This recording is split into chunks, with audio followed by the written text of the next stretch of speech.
նախկինները չեն կարող աշխատել առանց նոր ուժերի, նոր ուժերը չեն կարող աշխատել առանց նախկինների փորձը ունենալու։ Հետևաբար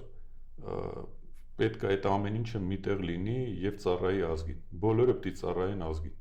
Ով սխալներ է արել, այդ սխալները պետք է ուղղել, ով աններելի սխալներ է արել, դրա համար պիտի պատժվի, բայց ազգը պիտի գնա առաջ ընդհանուր առմամբ։ Մեր պատկերացումը այսպեսին է,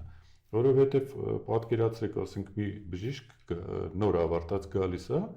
եւ ասում է, գիտեք, ես կարող եմ այսպես անել, այնպես անել, բայց հենց հիվանդին տեսնում է ուշքը գնում է։ Չնայած նրան, որ լիքը գիտելիքներ ունի, բայց այն որ փորձառու է, ասենք